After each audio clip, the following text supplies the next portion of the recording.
Hi, I'm Doug Stevenson, and I'm with Kent Nason and Teresa MacInnes for their film Buying Sex. And I want to jump right into this because I read, that you had been working on this for more than 3 years. You interviewed hundreds of people. I know there are very prominent themes that come out throughout. But how, when you went into it, did you know what was going to happen, and how long was it until you started seeing these themes emerge? Maybe Kent, you could start. Well, we started by following Tricia Baptiste, who is a woman that Teresa worked with when she was 18 years old, and she made a film with Tricia about Tricia and a number of other girls who were single moms. Yeah. A film called Teen Rebel, Teen Mom, and we started doing that, and then we realized that we had to do the other side. She became an abolitionist, is what I got to say. She became a sex worker, and then she became an abolitionist, and et cetera, et cetera, et cetera. And then we decided we had to film the other side of the issue as well, the decriminalization side. And at that time, the Bedford case was starting in Ontario, and we didn't know what was going to happen there. We hadn't thought about it because we thought it would be completely out of reach. And so the journey sort of began in the downtown east side in Vancouver. Right. And do you want to pick it up from there? Well, no, I think what happened was that there was the landmark ruling with the constitutional challenge, and we just thought, Canadians need to be able to discuss this. So by including both sides, using that case as sort of the backdrop, and the reason for discussion, we set out to try and tell both sides. Yeah. And when you look at sort of the core groups on each side, one is sort of the abolitionist perspective, and they would like us to follow a model like Sweden puts forth, which is that they see prostitution as a direct deterrent to women's equality, and they feel that we should try and eliminate it. And they do that by decriminalizing the sellers, which are mainly women involved, and they criminalize the buyer. Now, there's nobody who's ever been to jail, but they find them, and they do shame games and that sort of thing to try and deter it. But they also are doing a bigger gender equality initiatives there. So they're very much a gender equality country. The other side it's a sex workers' rights movement. They want full decriminalization, and that's what we see in New Zealand. So we went to New Zealand to try and figure out what that looks like. So we set out to try and sort of find the stories that we felt stories we heard over and over and over again. So those are the things that made the cut. Okay. So yeah. Sorry, I was just going to say, and here back home, was it Steve Young? Alan Young, sorry. Alan Young is the lawyer who decides to kind of take on the issue here in Canada. Do you know what his motivations were to want to do that? I think Alan Young is, who he is, he's a champion for different causes that he believes he wants to take on. And we can't speak for him, but this is a case that he obviously felt very impassioned about. How important was he to your story, Teresa? Well, I don't think him as an individual is less important than the case as sort of an arc of the film. We pick it up where they won, so it's all of a sudden in the headlines in Canada, and it's like most people say, well, what does this mean? What does legalize it? What does people had a lot of questions, and it was being reported depending on who was reporting. And so we followed the appeal and the outcome, and now it will be in the Supreme Court in June. So I think you have to look at it more as, well, here's what's happening in Canada in terms of these laws being challenged. They could be struck down. Well, part of them are struck down in Ontario anyways. And so it's a reason for Canadians to discuss it. So I look at it more as an arc or as a backdrop to the bigger issues. There's a chronological framework that the film kind of hangs on with the issues and the hopes and everything that like Tricia's group and the other groups sort of have, and it's very important that we create this conversation, that people just look at this and just think about it. Yeah. It's a very complicated subject. The whole thing is very complicated on every level, from personal levels to political levels to all those things, So we try not to be too vague, but we also don't want to be too specific, because we're not experts on law. That's not what the film is about. The film is about trying to get some understanding of how this issue sits in the world perspective, like New Zealand, Sweden, and where's Canada going to go? Yeah. And you do a very good job, as we already talked about, of painting that objective picture, representing both sides, and it's obvious that that was something you were very conscious of from the beginning. Jennifer Mayer, who's with us from the NFB, told me about some of the screenings and some of how the conversations have been going after the screenings and Q&As and that sort of thing. Has there been a certain angle that you've found has been more prominent? Well, each side pretty much takes their own stance, you know, and that's to be expected, you know.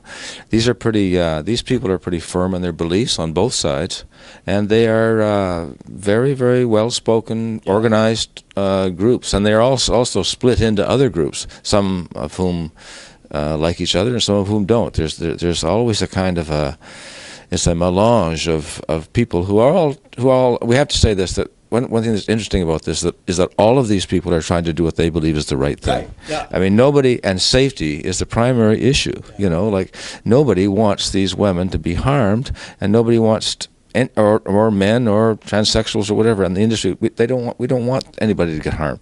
So it's by looking at it in the three ways: Canada, Sweden, New Zealand, etc., etc. We kind of frame that story, you know. And New Zealand was really interesting. We saw things there we never thought we would see, you know. People were much more accommodating to us than we thought they would be.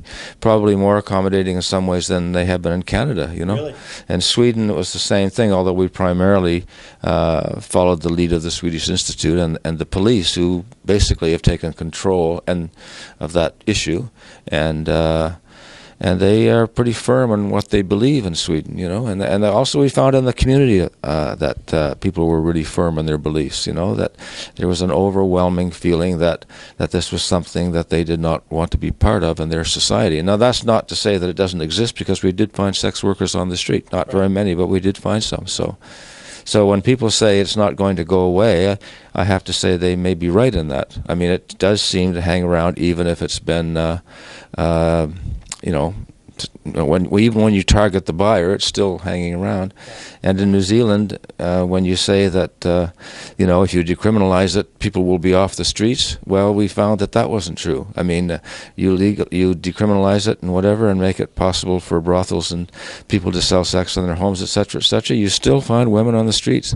And for the most part, those women are marginalized, you know, Native communities, you know, people from the Native community, the Maori community, and the Pacific Island community, and so there is a kind of imbalance of power there, you know.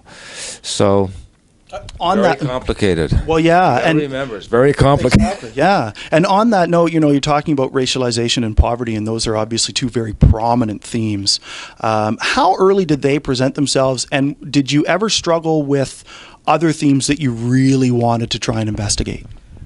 We would have liked to have done more in the transgender community. We would have liked to have done more with men, but there's a very good film. The Film Board actually has a very good film made out of Montreal. Made in Montreal, I believe it is. I can't remember the name of it right now, but you could probably check it out by getting in touch with the NFB. Okay. It's a very good film on the male prostitution. Okay. And it's a solid, strong piece of work. And actually, I've never seen a work as strong as that before. So as females are the dominant, they play the dominant part in this, basically in the world. Yeah. You know, we just stuck to that, you know. And that's what Trisha, our main character, who we started following in the first place, was interested in, and so that's just where we progressed, you know. How important was the NFB to this process, Teresa? Well, the Film Board came on very early in on the project. When I first reconnected with Trish, I brought the idea to Annette Clark, and she just said, well, this is an issue she's always wanted to explore. So they came in very early, and then when the Bedford case happened, they said, well, this makes sense, that this is something Canadians need to talk about. And I think they're the right place to do it, because I think that nobody should profit from a film like this, and they can get the widest distribution, and that's what our marketing team is working on, is getting it to Canadians so that they can watch it. So I think they're the perfect place to have made this film. And because oftentimes we make films and they get tied up. You know, we can't distribute them in certain ways, and there's certain markets. But here, it's going to get to Canadians, so it's definitely the right producing agency. The National Film Board is a treasure in our country. I mean, it's something that we have to keep in our country. It's something that, in terms of the documentary tradition in Canada, it maintains, you know, the highest level of standards, et cetera, et cetera, et cetera. It has nfb.ca now, so you can actually go in there and see some of these treasures that exist in their vaults and in their library. Anywhere you are in the world. Anywhere you are in the world. I hope it expands. I hope they even get larger, so that some of the other films I've shot 100 years ago may be on it. And I think that, you know, without the NFB and the CBC and those things, the country is going to be diminished, you know. We're going to become more like the rest of them, you know. So, you know, when you want to make a film that is a solid piece of work, you go to places like the NFB, because that's where you can sometimes do it, you know. And not all the time, but sometimes you can. It's not perfect, but it's a pretty amazing organization, really. And so protect the NFB. There's a message right there. You're a husband and wife team, and you obviously work very well together because you made it through this entire film and all of the discussions that go with it. And I remember reading somewhere along the line that you didn't always agree. You operate C2C Productions out of Halifax. I'm wondering, you know, being on the East Coast, are there any challenges, say, compared to what you might not have if you were living in Toronto? Well, I can tell you one statistic I just read at the doc meeting that really I found quite shocking, which is every year they do a report card, if you will, Getting Real, and they're just about to release it in a few weeks. And production in Atlantic Canada has decreased by 75%. 75%? 75%. Now, why do you think that would be? Well, I think that part of making films with broadcasters and is being able to talk with them and meet with them. I mean, this isn't just about people funding films. Making films is about relationships. It's that networking. And you have to be able to meet them. And if you can't meet them and all of a sudden the offices are all closing on the East Coast or in any region, then you don't have access to those people, and they don't have access to you. And we just become, you know, the people get piles of, you know. So, yeah, I think that that's what's happened, is everything is slowly disappearing from Halifax, the resources and everything else. And so, and when I say 75%, that's mainly broadcast licenses, not necessarily what the Film Board is doing, because they still have a presence, very much so, in Atlantic Canada. Right. But it's the broadcasters. Yeah, but that's alarming.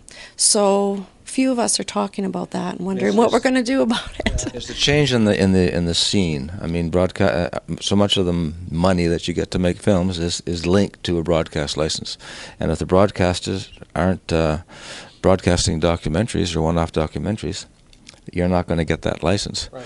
But having said that, life is, you know, dire down there. There's some excellent films made down there. We have some excellent dramas being made. We have Disappeared that came out. Just came out, played or premiered at the Canadian Film Festival. Wonderful documentaries. You know, the Ron Hines film was really good. We have great filmmakers in Newfoundland. We have the NB Co-op in New Brunswick, which is just an active powerhouse. I mean, they train so many people, and they have a whole genre of films they make, of short dramas, etc., etc. So I think, in spite of all the issues, you know, the Maritimes is really producing some excellent work. You know, you know. Had to get a New Brunswick shout out in there with two NBers here right now.